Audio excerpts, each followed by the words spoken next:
जय Hind. Revolutionary activities के first phase के बारे में हम बात कर रहे थे और आज अपना आखिरी सेशन है इस चैप्टर का। आज के सेशन में हम बात करेंगे एक तो रिवॉल्यूशनरीज़ इन यूरोप के बारे में।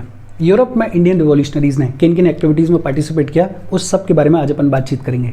हालांकि इस टॉपिक से रिलेटेड ज़्यादातर चीज़ों के बारे में ऑलरेडी अपन ने पढ़ लिया है, जो एक दो चीज़ें बची हैं उनके बारे में आज अपन बात करेंगे। दूसरा हम पढ़ेंगे म्यूटिनी इन सिंगापुर।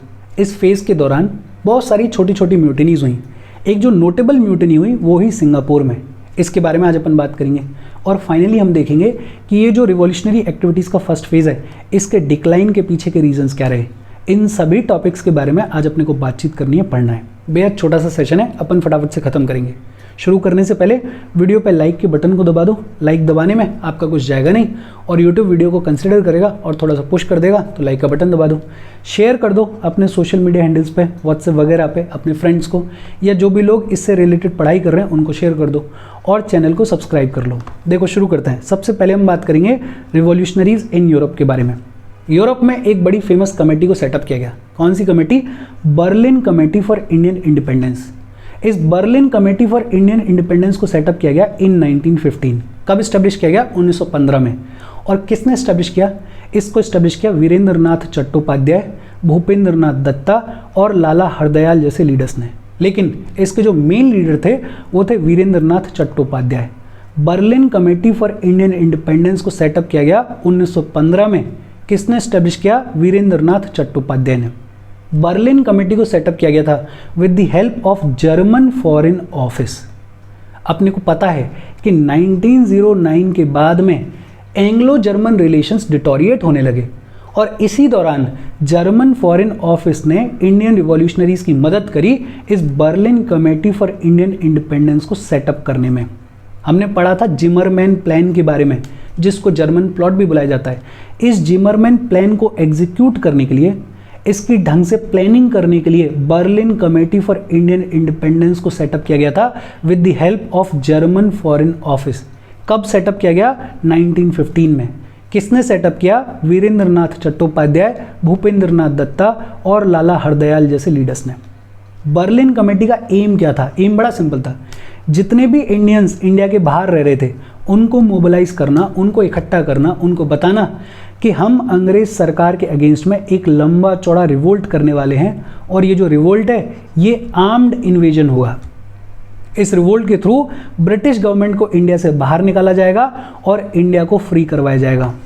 तो जितने भी इंडियंस इंडिया के बाहर रह रहे हैं उनको मोबिलाइज किया जा रहा है, उनको बोला जा रहा है कि आप आओ और इस रिवोल्ट में पार्टिसिपेट करो, वॉलंटियर्स बनो, आर्म्स की सप्लाई करो, एक आर्म्ड इन्वेजन की तैयारी करो। इस आर्म्ड इन्वेजन के थ्रू कंट्री को फ्री करवाया जाएगा फ्रॉम द ब्रिटिश गवर्नमेंट।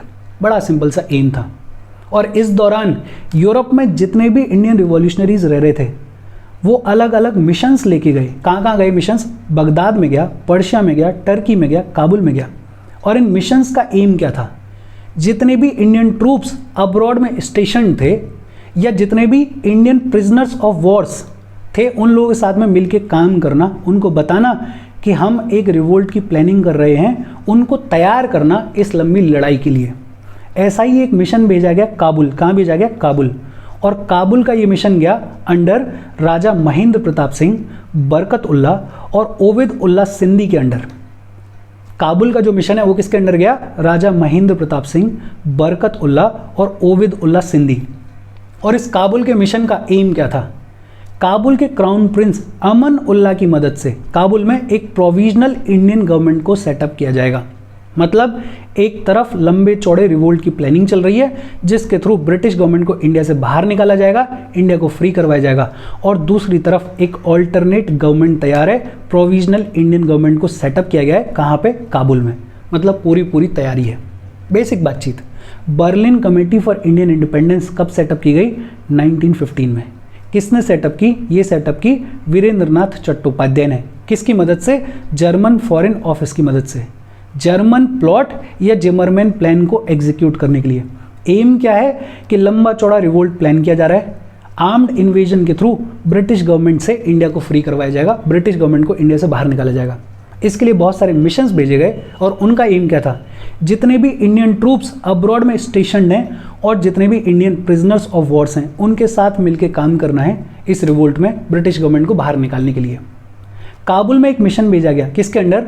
राजा महेंद्र प्रताप सिंह, बरकत उल्ला और ओवेद उल्ला सिंधी के लीडरशिप में। और इसका एम क्या था कि काबुल के क्राउन प्रिंस अमन उल्ला की मदद से एक प्रोविजनल इंडियन गवर्नमेंट को सेटअप किया जाएगा। मतलब पूरी तैयारी है कि रिवोल्ट करेंगे, ब्रिटिश गवर्नमेंट को बाहर निकालेंगे और फिर एक प्रोविजनल इंडियन गवर्नमेंट भी तैयार है टेक ओवर के लिए।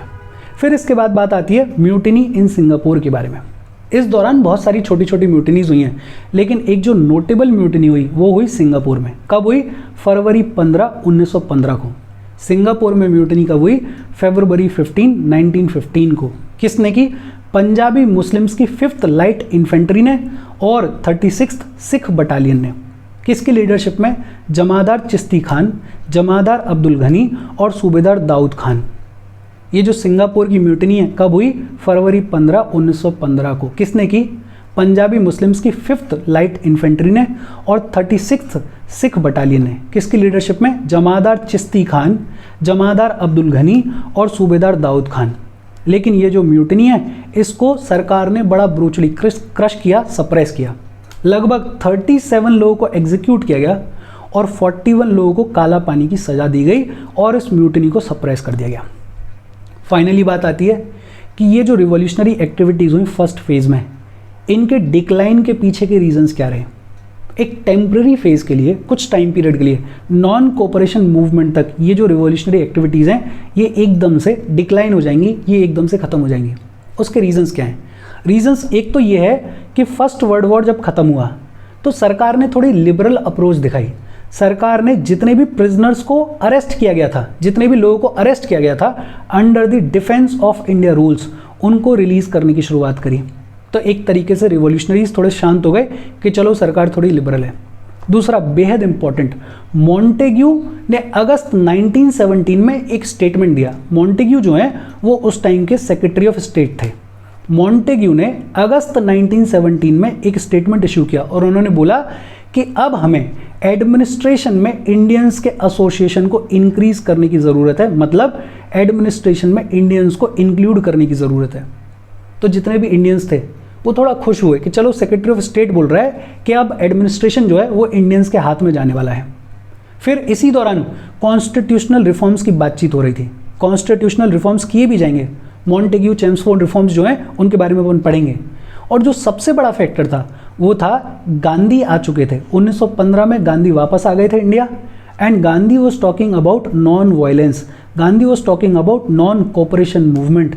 और गांधी ने इस पूरे सीन को टेक ओवर कर लिया था।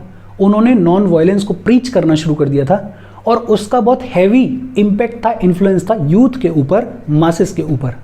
तो ये वो फॉलोइंग रीजंस हैं। इसमें से एक ये चीज़ याद रखो, मॉन्टेग्यूज अगस्त 1917 स्टेटमेंट। बाकी चीज़ें तो आपको पता ही हैं कि वर्ल्ड वॉर 1 के बाद सरकार की लिबरल अप्रोच, गांधी जी का जो डोमिनेंस है वो दिखने लगेगा और फिर कॉन्स्टिट्यूशनल रिफॉर्म्स की बातचीत। लेकिन हाँ, कभी कहीं किसी टेस्ट सीरीज में पूछ लिया जाए कि मॉन्टेग्यू ने अगस्त 1917 में क्या स्टेटमेंट इशू किया था, तो स्टेटमेंट था कि इंडियंस का एडमिनिस्ट्रेशन में एसोसिएशन इंक्रीज करने की ज़रूरत है। और इसके साथ आज का अपना सेशन और ये चैप्टर ख़त्म हो गया। आज वाला सेशन तो बहुत छोटा था, लेकिन हाँ, एक दो चीज़ें इंपॉर्टेंट हैं, उनको याद रखो। कोई डाउट हो तो कमेंट करके पूछ लेना। Thank you very much.